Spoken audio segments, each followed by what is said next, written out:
One. Hi, welcome everyone. My name is Kim Havens and I'm the event manager here at An Unlikely Story. And I am so very honored and excited to introduce these amazing authors to you this evening. Before we start, I'd like to go over just a couple technical tips. If your picture is blurry, you can click on the help button and choose compatibility mode. You'll be on a slight delay, but you can turn it off at any time. If you lose your connection, your picture or your sound or anything, just exit out of your browser and jump right back in, and you'll be right back in the event. I highly encourage you to ask questions. We have, if you have any questions for Claire, you can enter them at any time during the event in the Ask a Question box at the bottom, and we will get to as many of those as time allows at the end of their conversation. If you would like to purchase a copy of The Most Fun We Ever Had, highly recommend it. I'm actually reading it again. You can click on the green button in the bottom center of your screen and we will get a copy out to you. Claire Lombardo is a novelist, a teacher, and I was delighted to hear a Post-it enthusiast. Her debut novel, The Most Fun We Ever Had, was an instant New York Times bestseller and has been translated or is forthcoming in over a dozen languages. It was longlisted for the 2020 Women's Prize in Fiction and is being adapted for an HBO series to be written by Claire and co-produced by Amy Adams and Laura Dern. So we have to talk about the cast. Claire is a graduate of the University of Illinois Chicago and the Iowa Writers Workshop. Prior to writing The Most Fun We Ever Had, she spent several years working in social work in Chicago. She's a native of Oak Park, Illinois, where the novel takes place, and she joins us this evening from Iowa, where she lives with her daughter Renee, who hopefully might join us. I absolutely love The Most Fun We Ever Had, being transported into the lives of the Sorensen family. I think our buyer, Emily Crow, stated it perfectly. This is family drama at its very best, like the love child of Ann Patchett and John Irving. It's the story of Marilyn and David, who have been happily married for 40 years, and their 4 radically different daughters. I just reread it for the event to prepare, and I was just struck all over again by the beauty of Claire's writing. I'd actually stop and admire a sentence for a few minutes before I could go on, like just, this is a beautiful sentence. Plus, I fell in love with Wendy all over again. She is one of my favorite all-time characters. Joining Claire this evening is the luminous Elin Hilderbrand, the author of 26 novels, including 28 Summers and the Paradise series. She has lived on Nantucket for 25 years and is the mother of 3 teenagers. I believe she's joining us from St. John, where she is writing on the beach, where we all want to be. Ellen. Welcome, Claire, and welcome, Ellen. Thank you so much for being with us. Thank you, Kim. I'm so excited. So, all my unlikely story people, I love you so much. I'm so glad you're here with me to welcome Claire Lombardo, who wrote The Most Fun We Ever Had, which was my #1 book in 2019. I absolutely loved this book. I'm sure I posted about it on my Instagram and raved about it elsewhere. Claire, brava. I mean, it was just such a good book. So I want to start by talking about the book. Kim gave a good introduction. It's about a family. The Sorensens, happily married parents, and then the 4 girls, each of whom have stuff going on in their lives that causes a lot of drama.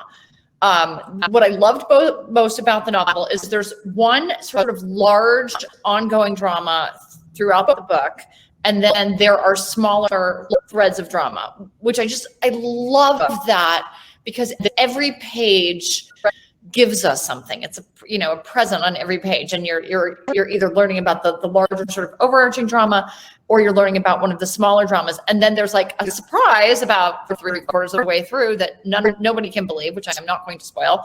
And that just really, I was just so, wow. I was gobsmacked by this book. So I'm also going to point out this book, really gets into the heads of characters that are much older than you. I am 51. You are in your 20s? I'm 32. You're 32. Okay. So that are much older than you, and and the book has such a wisdom and such a, you know, emotional maturity. And I want to ask, let's first talk about where you got the idea for the book and how it sort of developed in your head. Oh, sure. Thank you. Thank you for being here also. Thank you for that lovely introduction too. Where did this book come from? This book started as, it was actually a short story about the Violet character, who came to be the character that I felt I knew the least, which is maybe another story. But from there, it kind of just kept growing and growing and growing. I was fixated on this one character, and then all of a sudden her parents appeared and I was sort of obsessed with them.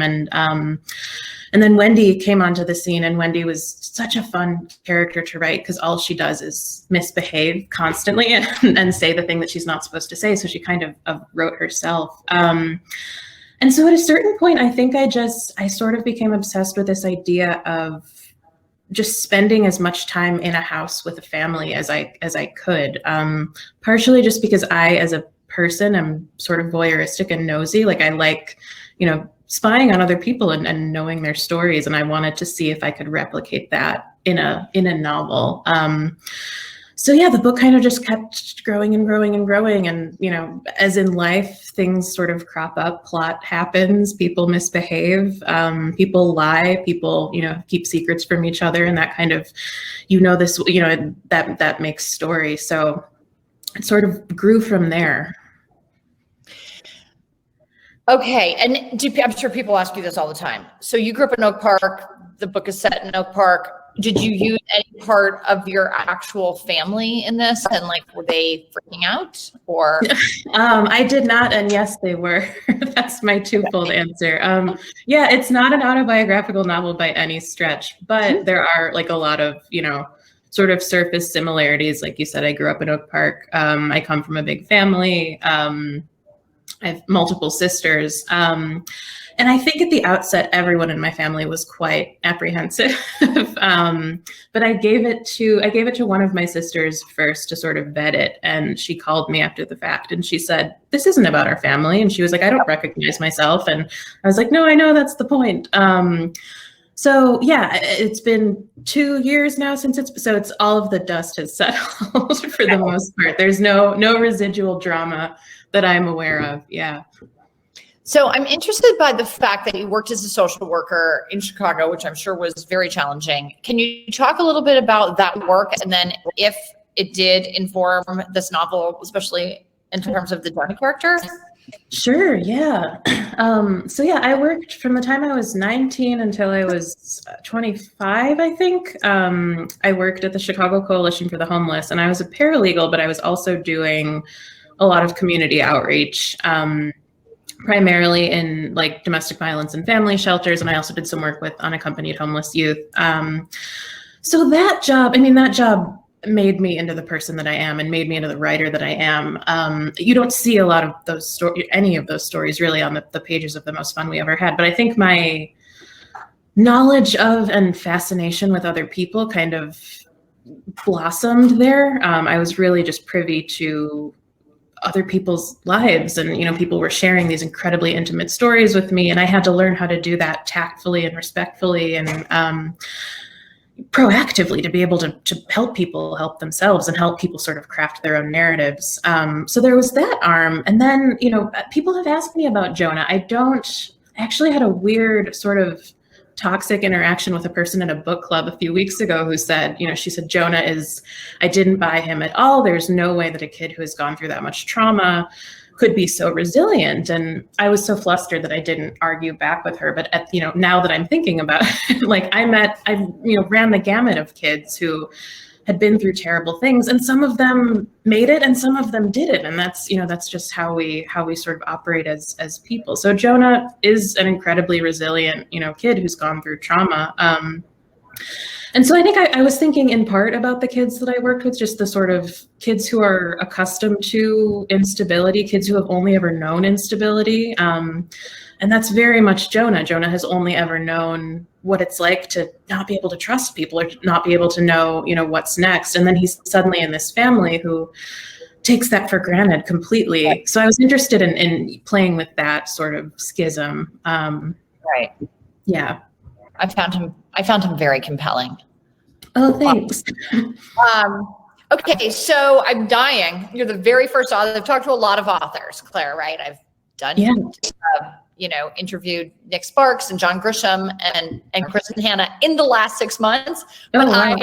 I'm so excited. Who cares about that? Because I am so excited to talk to somebody that went to the University of Iowa. Oh, good. I was there from 1996 to 1998 and had, a completely miserable experience. Okay. That led me to have an extremely successful career. So I kind of want to parse that out and I'll tell my story but I want to hear like your experience at Iowa. Like, first of all, how did you get there? And then what was your experience like? And I feel like this isn't something I've ever spoken about before on any platform because I'd never had anybody to talk about it with who would understand it.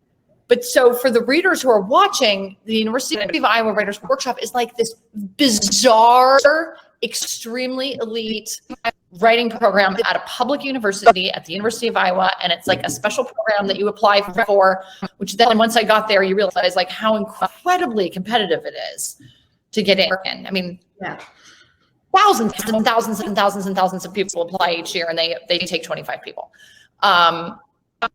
And then, so Claire and Ellen both went there, and I want to hear about your experience. Oh, good. I'm so glad you brought this up because I talked about it a little bit last night with Jen Weiner, and after the fact, she said you should talk to Ellen because she had a completely different experience than you. So I'm really curious. I had a wonderful time at Iowa, but I feel like I might be in the minority. I feel like I was the 2 years that I was there, my year of classmates and the year above me, it was this like weird, Edenic, lovely, non-competitive cluster of people. And it felt like nobody, not nobody, but very few people were talking about, publishing books or who was, who had gotten what agent and who had, sold a book for X amount of money. There was very little talk like that. And it was a very diverse group of people too. I was one of the younger people and I think I was 25. And then I left and I've heard that it's sort of completely different. And I probably shouldn't say that because I don't know, someone can fight me on that but I've heard also, that the time that preceded me was incredibly competitive. And I was terrified when I got there. I started having panic attacks the first month I got to Iowa for the first time in my life, just because I had heard these sort of horror stories. So I feel like I got really lucky. And now I would like to hear about your time there. Well, so I have follow-up questions. So for example, like when you went into workshops, so I just want to explain to people at home, the meat and potatoes of Iowa, or at least this was the case in the 90s, is that you only actually have to do one thing, which is show up at workshop and you have to submit 2 stories per semester. So in 1 year, you're writing 4 stories. That's all they ask of you. You do not have to do another damn thing, right? And it's so funny because it ends up being almost too much free time that you have. And if anybody's watched the series Girls, the Lena Dunham character goes to Iowa and she's sort of, walking around her kitchen looking for something to do because she doesn't want to sit down and write. But because there's so few other requirements, the idea being that they want to give you all this time to write, it's almost stifling. And you basically do anything other than write. So did you find that to be the case, Claire, or no? Completely. When I got to Iowa, I had previously never not had a full-time job, even when I was a full-time student. Like I was so used to being completely overloaded and completely overwhelmed. And then I got to Iowa and it was like, here's enough money to pay your rent. It's not even, I don't think the requirements are even as stringent now as you said. Like it's basically, you have to be alive when you're there and that's, you will probably graduate. And most people hopefully are just, taking advantage of, it's sort of an honor system, I think. But I found it, I was completely paralyzed for the first few months because I was just sort of like, I just have a full day to write a novel. Like I had no idea how to write when I wasn't shoving it in after a full day of work or when I wasn't stimulated by real people in the real world. Like you're suddenly in this little bubble of other people who are all doing the same thing as you and also don't have jobs or other obligations, right, which is kind of a recipe for not great fiction. So I kind of had to find, I found a part-time job, and I found some, really wonderful friends, and but I did find it really hard. It took me a really long time to sort of figure out a writing routine. Yeah. And what they told us when we got there, Frank Conroy was the director when I went. He was a real jerk. He was, or he wasn't? Oh, he was. Okay. He was awful. Everybody hated him. He was my first workshop teacher. He was absolutely merciless. I went in there, my first story. I mean, this gives me it's such sang froid to tell it. So my first story, turn it in, and he whatever, everybody tears it apart, viciously tears it apart. And then he holds it up and he's like, this will never be published. And he looks at me and he goes, you will never be published. And I'm like, okay, sorry, I'm going to turn my phone off here. I'm like, okay. But I was completely horrified. And I thought somehow, some way, I am going to prove him wrong. And I did, because I've written 26 books and I'm doing fine. He's now dead. You're doing okay. Yeah, that was sort of the culture. The culture was we would all go into workshop and we would wait for him to sort of tear us apart, and everybody else tearing each other apart. And then we'd all go drink. And I know, and at the mill after workshop, and it was really hard. The other thing that happened when I was there, and I'm not sure if this continued to when you were there, is that we competed for the money for the second year. So your first year, you went in with a fellowship or a teaching job or whatever. And then the second year we competed. So we all submitted stories, and then they ranked us and gave the top people something called a TWIF, which is a teacher writer fellowship, which I did have. I'm sorry, this is my phone. I cannot make it stop. I apologize. And so, so we were all competing against each other, and the clause came out, and so I found it. And also, I was sad that I wasn't on Nantucket. I was in the middle of the country. There were, silos and pig farms and cornfields, and I was like a literal fish out of water. And I used to go to therapy every week, and I would cry. And the therapist said, what you need to do is you need to start writing a novel about Nantucket. And so that is what I ultimately did. And ultimately, it was Iowa that set me on my way. So I can't really complain about it, except that while I was there, I was just like, this place stinks. Oh, I'm so sorry. That sounds miserable. Yeah. It's a bizarre social construct. Workshop in itself is sort of a bizarre, and I was coming from, I had never been in a workshop. I think I had taken one workshop as an undergraduate. So I found it an incredibly sort of jarring experience, but I certainly did not have the experience that you did. And I'm glad that I didn't, but I'm sorry that you did. Yeah. I mean, I wonder, in some sense, the workshop prepares you for basically online reviews, which is something I want to talk about next. So you read, I'm so curious about this. Do you read your Amazon reviews? Do you read your Goodreads reviews? No, I would like to turn this question on you when I'm done, but no, I don't. I did, I did before the book came out, and I did for a little bit, for probably a couple of weeks after the book came out. And I think the one that pushed me over the edge, that made me stop, there was a person, I think it's still up on Amazon, and I feel like it's one of the higher, there was the copy of my book that she got had an ink stain on it. And she was like, 1 star, I hate this book. And hadn't even read it. No, I was sort of, before a book comes out, it's terrifying. This was this thing that I had worked on for 5 years that then, my thesis advisor read, then my agent read, then my editor had read, and then suddenly it's the bubble grows, but then suddenly it's a free-for-all. So at the beginning, it's obviously you're interested to know, but at a certain point I was just I can't do this to myself anymore. Do you read yours? I mean, you have billions of them. You don't have the time to. I mean, I just don't. I don't read them because it's soul crushing. It's soul crushing, and it is. Yeah. I had an incident this past December where I was following my hashtag on Instagram. Well, that was a mistake because on my feed came all of crappy reviews. And so I, not really knowing the rules, I sort of went in and I was like, I'm sorry you didn't like it at things of this nature. And then people are like, oh my God, you know, you shouldn't be on here. And I had the wrong impression that like Bookstagram or people that Bookstagram was somehow for authors. It's absolutely positively not. It's not for authors at all. And once I learned that, then it's totally fine. Now I don't see anything, but I think it's absolutely the best idea not to read reviews. Now, that said, you know, 28 Summers came out and there was a whole faction of people. The book is based on the movie Same Time Next Year with Alan Alda and Ellen Goldstein, where there has an affair, you know, once a year, you know, one weekend a year for many years. And that was what I based the book on. And there was this whole faction of people who were freaking out about the adultery. And I'm like, I'm so sorry, but I based it on this movie. Like, it's not my, like, it wasn't even my idea. Like, I'm using this classic movie that everybody loves. And then there were other people who really felt like the woman and the couple got a raw deal. And so they expressed their opinion, you know, lavishly online. And the viewer sort of take their opinion and then use it, because I wrote a sequel chapter that's going to be on, you know, out as an e-short. And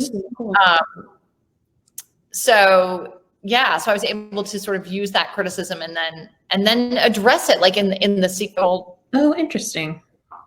Short story, which was, I mean, it was the first time I've ever like, you know what, I'm going to listen to the readers and the people who don't like this, and I'm going to put their opinion, like use their opinion in the sequel of this book. So yeah, that worked out. But in general, I mean, also like reviews have really changed, because now with the internet, anybody can comment. Yeah. Do you read your like reviews, like your, I don't know what you call them, like the Washington Post, like the big reviews, or do you shy away from those? Oh no. We lose you. Uh-oh. Ellen is frozen. Okay. Well, I will ask a question in the meantime. Okay. This question is from Ellen, another Ellen with T-E-N. Were there any other authors that she would know in either of your Iowa classes? Oh, yes. Well, in mine, Deshaun Winslow had a book come out. His book is called In West Mills, and it came out a couple weeks before mine. It's terrific. My friend Regina Porter has a book called The Travelers that came out around the same time. I'm blanking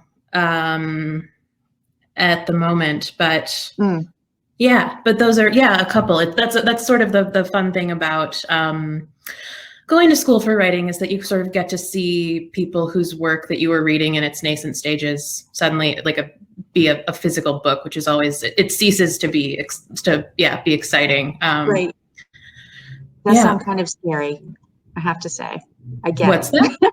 I said it does sound a little scary. I have to. Oh yes, very intimidating. Like, ooh. It does. It does. I feel bad. If you had seen me last night, I was like waxing. I almost like got choked up, like waxing poetic about my Iowa experience, and it was very, very different. So I feel lucky. But it is sort of a recipe for drama when you put a lot of creative or ostensibly creative people in a room together and shut the door.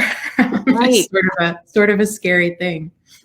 Oh gosh. So this is from Christina, and she would like to know any hints on the premise or direction of your next book or work. Good question.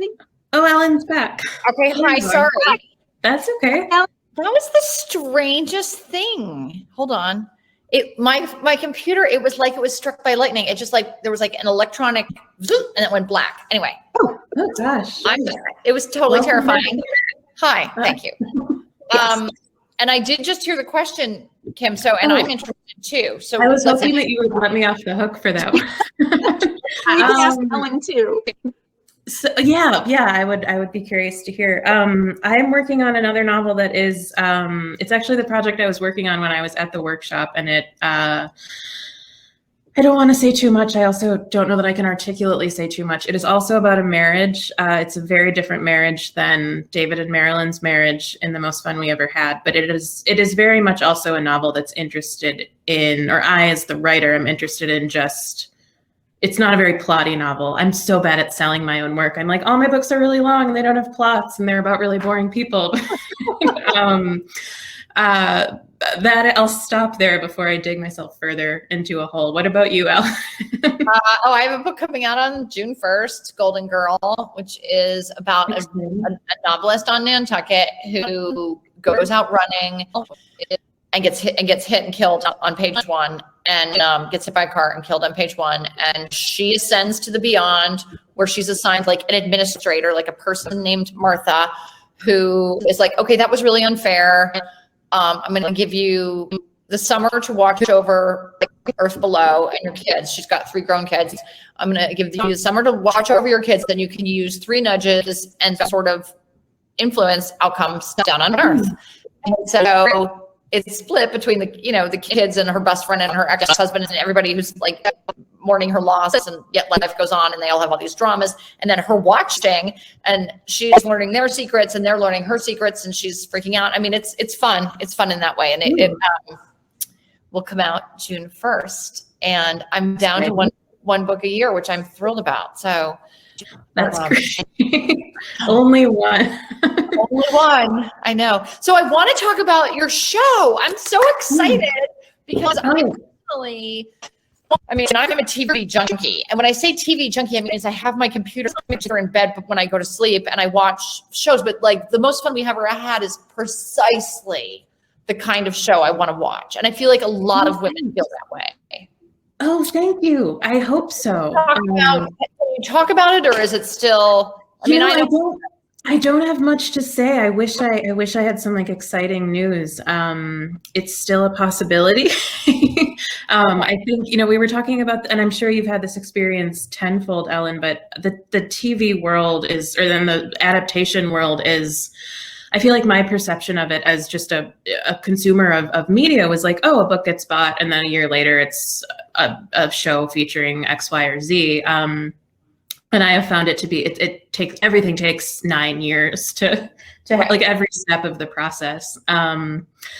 So yeah, I guess all I can ask is everyone keep your fingers crossed. And right. But yeah, I do think it would be a really fun show to write and to. I think it's a book that would translate well. I think your work would translate. Like there's a lot of dialogue and scenes, so books that are like that, that is right. what television is. So I think, right. Hopefully, yeah. So it reminds me, you're too young to know the show, but it reminds me of 30 something. I thought that when I was reading. It was a network Ken Olin show back when I was in college. I mean, hello, we were in college. We were addicted to 30 something. Hope and Michael. And your book reminded me of that, the feel of that book, because David and Marilyn you fall so in love with them, and you fall in love not only with them, but with their relationship. And then, you want to be them. And then when you get a look below the surface, you're like, okay, maybe things aren't exactly like we thought they were. Yeah. And I think that is, would be such a great show. And then you'd have like the B scenes and the C, or like the B plot and the C plot, which are the girls like going about, and one of the girls I thought had a tremendous secret that she was keeping from her family, which I was very anxious about throughout the novel. Oh, Grace. Yeah. I was freaking out. I mean, it was so beautifully done, but I think it would be a fantastic show. But I do understand, I have 5 things in development, and oh wow! I announced summer of 69. I saw that. That's super exciting. Yeah. But that they bought that book in August, so they opted. Okay. We're now in April. Yeah. Finally got through the contract. Like finally, we're able to. I haven't even gotten paid yet, but they finally were able to announce it, and then everyone gets excited, and then it's like, okay, now we have to hire writers. It's Sony, whatever. So they'll get good writers. So now they have to hire writers. They have to get a script, and then they have to take the script to the studio, into the networks. Yeah. And so it's such a long. I mean, God only knows. It'll be like 2069 before we see summer. Yeah. It takes a long time, and so many things derail it. And I'm just curious. Did Laura Dern or Amy Adams, were they interested in being in it? Did they say? They both said at the outset that they would be open to it. And it's funny because so many people have said to me, not knowing that Laura Dern was involved, like I was picturing Laura Dern when I was reading Wendy, which I hadn't thought of at the time. Like my brain doesn't work that way, but now I'm like, oh, I could totally see that. I could, but yeah, they both expressed interest, but it's also, then you have to get both of them at the same time when they're not working on other things and they need to be in proximity to their kid. Like there are so many steps that need to be figured out I feel like each step has like 40 mini steps inside of it. And also pitfalls. So I definitely agree. And then, but I do have this question, which is why do you want to write it yourself? Like you want to write it? Yes. Why do I? That's a really good question. When it came, like when we started getting interest from networks and producers, none of them were saying like, we want Claire on it I think that's not something they offer very often. And I had one of my first workshops, one of my professors said, you should write for television. Like you love writing dialogue. It seems to work well. That would translate really well to a more lucrative career than being a novelist. So I was kind of like, I feel like I could do that. I really like writing dialogue. I like, it's something that I actually have fun writing. And so I was really sort of, I like posed it to my agent and she said, sure, let's ask. And HBO immediately said, sure, like, yes, do whatever, like, yes, we'll have you on. And then I spent about, I don't know how many months writing a TV pilot, which was really fun. And I had a really wonderful teacher.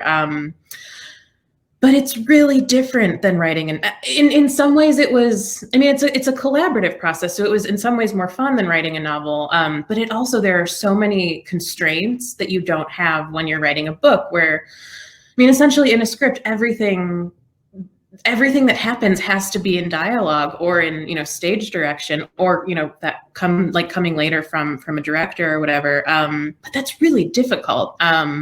And it's really, I found it difficult for a book like The Most Fun We Ever Had that's not super plotty. There's a lot of sort of interiority and a lot of emotional drama, but you can't, write a scene where it's like Wendy sits and thinks about her past. Right. Yes. You can't just have Wendy chain smoking for 3 minutes of television. Right. That's not, so I do prefer writing fiction. I will say, having written a TV pilot, though I did enjoy it, and I'm not saying I won't ever do it again. But it's funny because when we first got interest, I asked a few people I knew who had sold things, and everyone said, no, just give it to someone you trust and like step away from it. And I don't know if you've had this experience. There are people who have had books adapted and they've never even seen the movie or the TV show. Have you ever?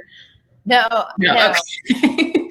No. I don't know that I would have the restraint to do that, to not see something, but see it? I don't read the script. So like there's the script for The Perfect Couple. I don't want to read it until it's going to go into production. Once it's going to go into production, but I just feel like if it's not going into production, then it's still a work in progress and my comments are just piling on the right, Yeah. You have to let it go. Now there's a cautionary tale because there was a writer there. I had a professor in Iowa who will remain nameless.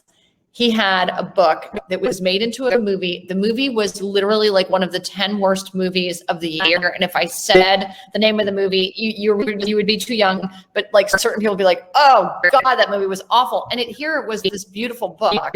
So I wondered if you said that you wanted to write it because you were concerned that maybe the quality or that the message or that the tenor of the book would be changed in some sense.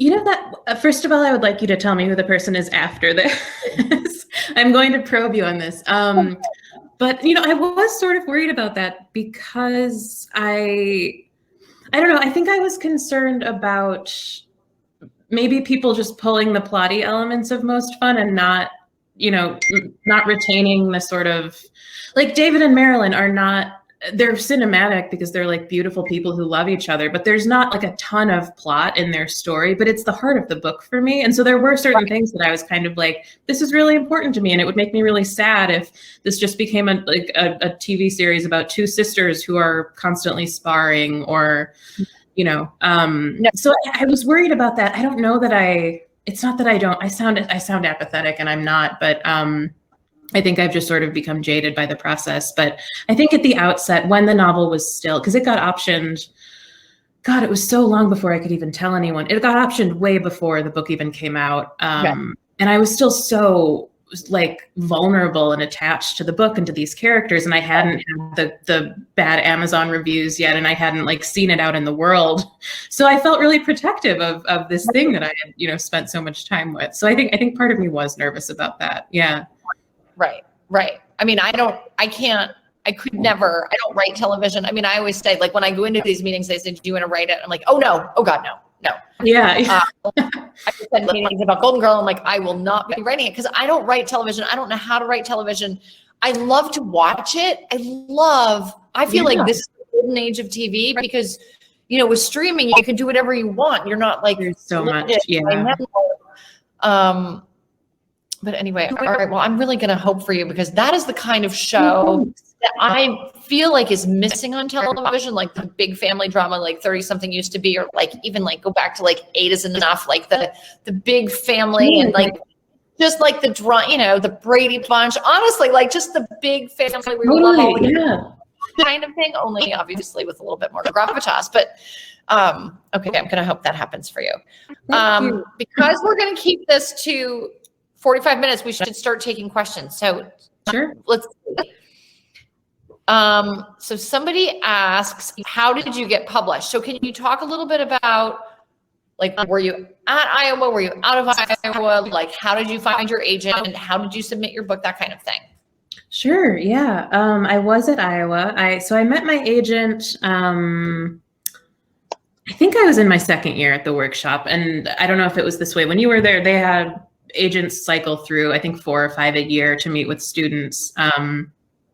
So I was taking meetings with everyone, even before I had a draft that I wanted to show people. And my agent, this was another like thing that I was so terrified about that ended up being really great. But I had heard, my agent has been around for a while, and I had heard these sort of like, you know, be careful. And then she was so lovely. We had this great meeting and we talked about Alice Munro, and she was so nice. And I told her about the book and my novel. I was kind of like the scourge of the Iowa Writers Workshop. I came into Iowa with an 813 page draft of my novel, which, like, if you want to be just the worst person in the room, come in and be like, here's this book that I wrote. It's 800 pages long.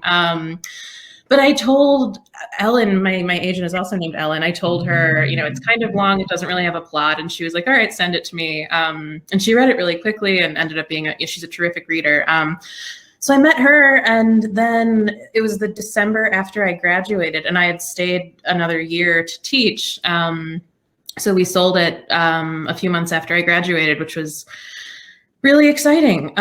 So it worked out really well for me. And I know that, like, I feel bad telling this story because it happened really easily for me. And I know that people have these horrible, like, I queried 175 agents, and I know it's a really difficult field to get into. And I feel like it was not handed to me by any stretch. I worked really hard on this book, but it does, but I do feel like, oh yeah, I just met the perfect person. And then I, met my perfect editor. Like, it was sort of it worked out really well for me. But I have to say, like, I also met my agent at Iowa. He was in my very final workshop. Now, of course, remember, I'm miserable. So it's my very last workshop. It's May. My U-Haul is packed with all of my furniture. Like, I am going back to Nantucket. I cannot wait to get out of this town. I follow the rules. So I went to the very last workshop for no reason. I didn't need to be there. I could have just left, but I'm like, I'm going to go to the last workshop and then I'm leaving. And my professor's name was John Casey. He wrote a book called Spartina, and his was in the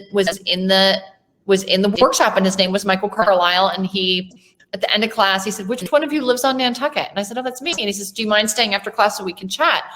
And I didn't even want to. I was like, "Oh, you know what?" And but I did, and I'm so glad I did, because I told him I was writing the books out on Nantucket, and he was like, "Okay, send it to me when you're done." And these are the days, Claire Bike, like, I went and I worked on it. He was very clear, when you are finished with it, send it to me, because you had an 813 page novel and I had, you know, a 60 page start of a novel. So it was 9 months. And when I sent it to him, Claire, I printed it out and put it in a box and took it to the mail. And I mailed it to him. And he got it. And he read it and he called and he's like, you know, I'd like to represent you. And so it was basically easy for me. Now, this was very, very funny to the other people I went to Iowa with because they thought I was a complete loser. Like I always threw cocktail parties, so everybody liked me, and I cooked, and I would bring appetizers to workshop. Like I would make, you know, 36 appetizers and like bring them, cook, and I wrote a cookbook for Ethan Kanan that was like on loose leaf paper because I had all these appetizers, but nobody thought I was a serious writer, that I was ever going to make it. And so when I got this agent, everyone was, so I think their mouths dropped open. Oh, great. That's like a great position. Yeah, absolutely. Okay. Let me see if there's any other questions. I want to ask you what you're reading, what you like to read, what you're reading right now, like whether or not you have one book or more books going at a time, like what do you love? Yeah. I'm always reading like 75 books at once. I've been that way since I was a kid. I have a fleeting attention span, but I also just like to have, I don't know if you feel this way. Like I like to have a book that I read when I go to bed and a book that I would like bring with me on the subway. And I don't know, there's different books that are easier to read under certain circumstances. What am I reading right now? Right now I am listening to Deacon King Kong on audio. I am reading physically. What am I reading? I'm rereading the Bridge novels, Mr. and Mrs. Bridge. Yeah. Yes. Have you read those? I have. Tell you what, that is like right in your wheelhouse because those are also like beautiful, gorgeous, God, perfect, right? Perfect novels that are about absolutely nothing. Yes, like literally nothing. There's an entire plot about a guest towel in the bathroom that no one is, and I make a joke about this in the most fun we ever had, actually, because I loved it so much. There's a towel that Mrs. Bridge likes to have in her bathroom, but no one's allowed to dry their hands with it, and her son keeps drying his hand. And it's like 10 pages of a book, and it's like you're allowed to do it, but it's great. It's like it's plotty and fun and super funny. And they made a movie. I mean, it's Paul Newman and John Woodward or Mr. and Mrs. Bridge, and I can't remember. But when I read, so I think I saw the movie first, which I found underwhelming. I think, and then I can't even remember. So long ago. And then when you read the books, they are so beautifully evoked, like of this marriage. So that would be like, if you're writing about a marriage, doesn't matter what the marriage is like that is a great thing to be reading. Yeah. And highly recommended to anybody who's looking for something quiet. I mean, it's quiet. It is. Practically silent, but really, really good. So I see on the side, maybe the Bridge novels are, Evan Cannell is the writer, and there's 2 books called Mrs. Bridge and Mr. Bridge. You don't have to read them in order, I don't think, because they don't have plots. Yeah, because there's nothing to spoil. Like it's the way he did it. They're very slender. Right. And I read Mr. Bridge first. I don't know. And then I read Mrs. Bridge. Mrs. Bridge is better in my opinion. But I haven't read. I'm rereading that one now, and I have Mr. Bridge on the back burner or whatever. So that's what I'm reading now. I'm trying to think of. Jen actually warned me last night. She said, like, I'm gonna ask you what you're reading just so you know, because I always blank and forget that I've like ever read a book, and that's what happens to me too. But those are my 2 that I'm reading at the moment. Oh, that's awesome. I know. I'm like on this kick, or I've been on a kick for like 3 or 4 years where I'm like, all I want to do is quit my job. Like I literally want to quit my job and just become a book influencer. And I'm like, why is Reese Witherspoon the biggest book influencer in the country? There's no reason for that. It should be a writer. And I'm like, and it should be me. It should be you. And so like on my Instagram, like I just love, I love reading. I love telling people about good books. I just did today I worked on a column for Entertainment Weekly. They asked me for like 6 picks, and what are you? Oh gosh, I mean a lot. So I picked Eliza Starts a Rumor, Great Circle by Maggie Shipstead, which if you haven't read, you absolutely must. I just got a copy of that. People keep so good. It Had to Be You by Georgia Clark, which is also coming out, which is also fantastic. Luster by Raven Leilani, which was one of my favorites from 2020. I still haven't read that. Okay. Luster is a must. What else did I put on the thing? God only knows, Writers and Lovers by Lily King. That's another one that I've bought multiple copies of it, and I just, not for the book's fault, I just haven't read it yet. Yeah. You must read it. You must read it. And then Girl A by Abigail Dean, which was more I like just read that. Yeah, yeah. Oh yeah, yeah. Yeah, it was delightful. No, well, delightful is the wrong word for that book. That's the wrong word. But it was, yeah. Yeah.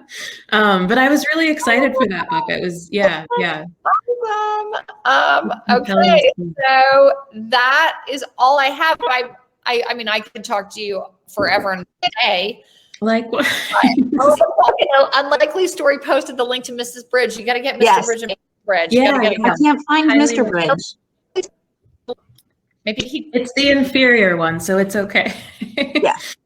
Yes, and the Paris Library is, oh my gosh, so good. So thank you so much. Thank you, Claire. Thank you, Ellen. Thank you. This was just so wonderful. I can't thank you both delight, enough. yeah. And grab your copy. The most fun we ever had. It's in paperback, and Claire kindly signed book plates. So we will send you a signed book plate. It's just the green button right down below, right in the middle on the bottom. So excellent. Great. That's awesome. Thanks, Kim. Thank you, Claire. Good luck. Thank you, Ellen, so much. Thank you, Kim. This has been so fun. Claire. Yeah, thank you both so much. Thanks for having me. I'll message you the name of the professor. Please do. Yes, I'm dying to know. Bye. All right. Awesome. Bye. Thank you. Okay. Bye. Bye, guys.